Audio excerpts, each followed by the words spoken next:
Et que poids demande de vous, j'espère que vous allez bien. On se retrouve pour un nouvel achat manga. Il va être pas très grand, mais celui de potentiellement la semaine prochaine va être...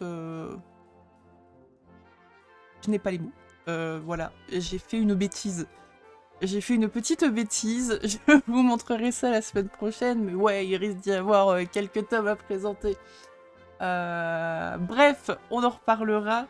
Donc, cette semaine, je vous propose quelques achats d'occasion et quelques réceptions en neuf. Commençons par l'occasion. J'ai fait une petite virée chez Guibert Joseph, où j'ai pu récupérer le tome 4 en occasion de Kemono Incidence, qui va me permettre de continuer la série, sachant qu'il faudrait que je me procure le tome 5, le 6, et j'ai déjà le 7 et le 8. Voilà, je ziote parce qu'ils sont là dans la nouvelle Mangatech que j'ai mis dans mon salon parce que je n'ai plus de place. J'ai pu libérer de la place un peu là pour mettre tous les Dragon Quest qui vont arriver soon, etc. etc. Bref, moi c'est un chantier, au secours. Donc voilà pour le tome 4. J'ai aussi commencé une nouvelle série. En fait, il y a 3 séries qui m'intéressaient chez Vega Dupuis. Manchuria Opium Squad, qui sont là, paf, qui sont absolument incroyables, et il y a 2 séries qui me faisaient de l'œil, c'était Peliliu et le bateau de Thésée, qui ont l'air absolument incroyables. Donc le bateau de Thésée qui a l'air d'être un espèce de seinen psycho machin, il a l'air trop bien, et Peliliu, qui est visiblement un manga historique qui nous retrace avec des dessins un peu enfantins des contextes de guerre, et ça a l'air incroyable. Et du coup, j'ai réussi à choper le tome 1, le tome 2 et le tome 3 en prix découverte. C'est l'année dernière ou il y a 2 ans, je sais plus, ils avaient fait Vega Dupuis une opération marketing où il me semble qu'il y avait les 3 premiers tomes de Peleliu, il y avait les 3 premiers tomes du bateau de Thésée, et les 3 premiers tomes de Magmel, Aquarium Magmel, un truc comme ça, je suis plus sûre du nom. Bon, j'y ai pas participé, forcément, mais très contente du coup d'avoir réussi à les trouver, les 3 pour, c'était quoi, 2 € chaque, je crois. Voilà. Et ils sont en très bon état. Je vous remontre. Les covers. Tac. C'est une série en 11 tomes, il me semble. Là, je commencerai là tranquillou pipou, parce que là, cette semaine, il faudra absolument que j'arrive à finir les Kazané, la voleuse de visage. Incroyable, cette série, cela dit en passant. Il me doit me rester 4 ou 5 tomes, puisque la semaine prochaine, j'accueille une dinguerie, et je pense que toutes mes lectures vont être mises en stand-by, parce que je vais la dégommer. Voilà. On passe aux réceptions de la semaine, avec le tome 14 de The Fable. Voilà, je sais que je vais glousser comme une dinde encore en lisant ça. Elle est vraiment trop bien, cette série. Je sais pas du tout combien de tomes il y aura, mais vraiment trop cool, quoi. C'est un tueur à gages qui se retrouve à être obligé de vivre une vie normale pendant 1 an, je crois, un truc comme ça, sauf qu'il n'y a rien qui l'aide à vivre une vie normale, et déjà le mec de base est totalement aware, enfin il est complètement à la ramasse, donc c'est vraiment très marrant. Hâte de lire ça. Ensuite, j'ai récupéré... Ah, mais il y a encore la double jaquette, OMG. J'ai récupéré le tome 3 de Blooming Girl. J'avais adoré les 2 premiers tomes, et je suis en train de me rendre compte qu'ils ont continué, comme pour le tome 1 et le tome 2. On a encore une double jaquette. Ok. J'espère qu'ils vont pas faire ça à chaque fois, parce que... Enfin, j'espère. Après, on nous dit le prix du papier, patati, patata. Mettez qu'une jaquette, les gars, en fait. Donc on a, hop, la jaquette avec les fleurs de lys, je pense que c'est ça, avec des fleurs, comme sur le tome 1 et le tome 2, et on a, je pense, ce qui doit être la jaquette normale. Il me semble que c'était, quand j'avais posé la question, ma mère était allée fouiner, et il me semble qu'elle m'avait dit que c'était pour le premier tirage qui faisait une deuxième jaquette. Alors je ne pense pas que vous le verrez. Ah, j'allais dire, je vais tenter de vous faire de l'ASMR, mais vous n'entendrez rien. En fait, c'est une jaquette... c'est pas les petites jaquettes souples, c'est vraiment les bonnes jaquettes en craft. J'aime bien un peu cartonné. J'aime bien ce toucher-là. Écoutez, hâte de lire ça aussi. C'est vraiment une très belle découverte. On enchaîne après avec le tome 4 de Cette vie auprès de toi, bon, que j'ai très clairement pris parce que c'est par l'auteur de L'Arme Ultime. L'Arme Ultime, c'est un banger absolu. D'ailleurs, la réédition est en cours, donc si vous ne l'avez pas et que vous ne l'avez pas lu, je vous incite à 1 milliard de pourcents à lire L'Arme Ultime. C'est vraiment incroyable. Prévoyez la boîte de mouchoirs, hein. Là, pour le coup, on n'est pas du tout sur le même registre. C'est vraiment une tranche de vie. C'est tout chill. J'aime bien. J'aime bien. C'est plutôt sympa. J'ai envie de savoir, en fait, ce que va devenir ce petit papa et son fils qui ont débarqué sur une île à Babaloued-les-Bains, dans le fin fond du Japon, et où il se passe pas grand-chose en vrai, mais juste ils se laissent bercer, ils découvrent. Voilà. C'est vraiment juste mimes au possible. On arrive bientôt à la fin de Sido. Je crois que c'est l'avant-dernier tome. Il me semble que la série est en 25 tomes. Je l'ai déjà dit la dernière fois, mais en vrai, je suis à la fois hyper excitée parce que enfin, la confrontation qu'on attend depuis les premiers tomes devrait arriver. Mais en même temps, j'ai trop peur qu'il leur arrive un truc au frère, là. Ça me foutrait un seum monstre. Donc, bon, ça, très clairement, je finis cette vidéo, je vais manger, je me mets sur mon lit, c'est fini. On n'en parle plus. Il est lu, consommé, dégommé. C'est une certitude. Et pour le coup, c'est la fin déjà de cette série qui était vraiment très très cool. Kuro. Kuro, donc cette petite poupette. J'aime beaucoup la jaquette d'ailleurs, avec ses petits cheveux blancs. On va enfin savoir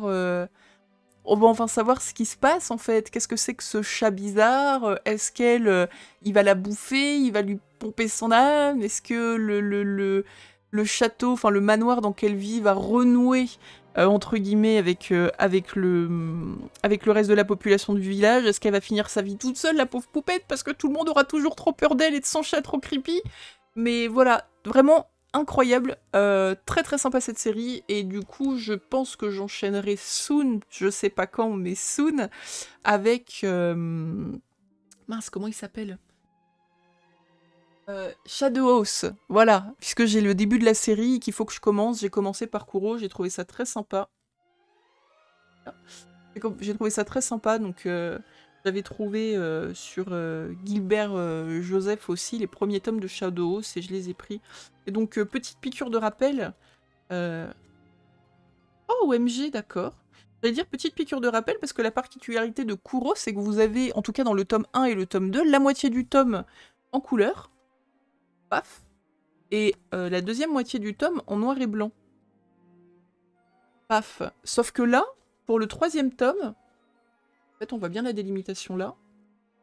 Vous avez eu les trois quarts, même bien serré les trois quarts du tome en couleur, et la fin en noir et blanc. Ok. Bon, ça aussi, ça se lit assez vite. Je pense que je vais dégommer ça assez rapidement. Avec Sido dans la foulée, pouf pouf, on n'en parle plus. Et on arrive déjà au dernier achat. Vraiment, la vidéo va pas être très longue, mais je voulais quand même la faire parce que, comme je vous le disais, je sais que la semaine prochaine, ça va être assez conséquent. Et vu que je n'ai pas du tout envie de faire une vidéo de 2h30 sur des achats manga, je préfère en faire un petit bout là. On en fera un petit bout la semaine pro. Ça fera une petite vidéo de 10 minutes, c'est très bien aussi. Le dernier achat de la semaine, j'ai récupéré le tome 15 en édition collector de Toilet Banana Cocoon. Je ne fais pas les éditions collector, mais pour ceux qui me suivent, vous savez que c'est la seule série, en fait, où je prends les éditions parce que je suis juste trop fan de cette série. Je l'ai pas ouvert, je vous attendais, donc c'est parti. Hop, j'enlève le petit blister. Bon, je sais déjà foncièrement ce qu'il y a dedans parce que bah, c'est marqué dessus, en fait, hein, tout bonnement. Donc il n'y a pas vraiment de suspense. Hop. Donc, pour ce tome 15, nous n'avons pas un jeu de cartes, nous n'avons pas un petit livre exclusif, mais nous avons bien une jaquette exclusive à l'édition collector. Tac. Ce n'est pas une jaquette réversible. C'est bien une jaquette exclusive. Touc. Là. Un petit dessin trop mimes derrière. J'ai vraiment hâte de le lire, lui, pour le coup. Les Toilet Boon, c'est vraiment un truc que j'aime beaucoup. Oh, je casse tout. Pardon. Et donc, avec, nous avons une petite boîte qui nous propose deux porte-clés exclusifs. Donc, pour ceux qui se le demanderaient, le prix du collector est à 11,50 €, ce que je trouve personnellement, ça va, quoi. Je veux dire, quand on voit certaines maisons d'édition qui nous proposent certains collectors qui coûtent une blindouille et où dedans on a deux stands acryliques où t'es obligé de les scotcher parce que les trucs sont tellement fins que ça se casse la gueule au bout de 2 secondes. Donc voilà les illustrations qu'il y aura avec les porte-clés. Ouvrons ça tout de suite. Non, franchement, je trouve que c'est assez qualitatif. Tac.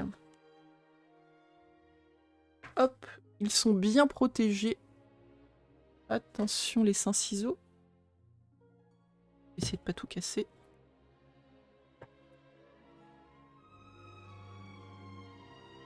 Alors je répète, je vais essayer de pas tout casser et je vais aussi accessoirement essayer de ne pas me couper de doigts à l'hôpital. Hop. Bon, c'est quand même vachement bien protégé quoi. Regardez tout le carton qu'ils ont mis. Alors visiblement, ils sont assez épais. Ah oui. Ok. Donc, le numéro 1. Focus, s'il te plaît. Non, focus pas ma tête. Je fais comme les youtubeuses beauté. Oh, incroyable ce focus. Donc, ils sont quand même hyper épais. Hein. Donc, derrière, on n'a rien. Mais on a bien, donc, Hanako et Néné. Ils sont trop mimes, hein. Vraiment. Donc, en porte-clés. Hein. Tac. Et le deuxième qui est hyper joli aussi. Ah oui, c'est parce qu'il y a une petite... D'accord, il y a un petit film de protection derrière. Et le deuxième...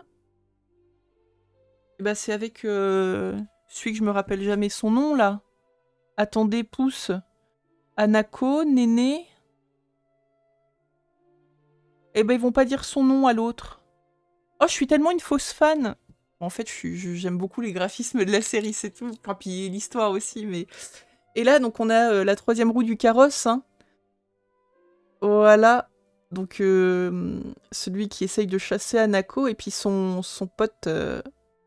son pote papote. Hop, et pareil. Hein. Tac. Oh, vous me reprendrez dans les commentaires. Je vous autorise à me dire « Bouh, t'es pas une vraie fan. Bouh, remboursé. » Mais ouais, non, vraiment, ils sont tout mimi. Ils sont tout mimi. Je vais mettre ça à côté de la série. Je vais garder la boîte. Hop là. Et bah, mine de rien, le packaging est plutôt pas mal. Hein. Illustration et tout. Tac. Je vais caler ça, je sais pas où. Mais je vais caler ça quelque part. Hop là. Et puis voilà. Voilà donc pour les achats manga de la semaine. J'ai relancé aussi ma librairie parce qu'il me manque encore des trucs qui datent du mois d'août. Comme en l'occurrence le tome 3 de Beauty and the Beast de Kaori Yuki. Ça me trigger fort parce que les séries de Kaori Yuki sont pas parues en beaucoup d'exemplaires, j'ai l'impression.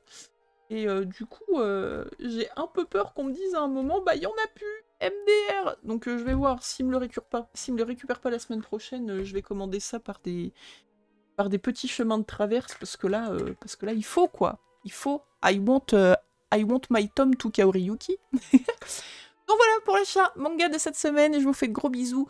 Portez-vous bien et on se retrouve, je vous dis normalement, si tout est arrivé, on se retrouve la semaine prochaine. Sinon, ce sera pour dans 2 semaines. Gros bisous à vous, portez-vous bien et à très vite.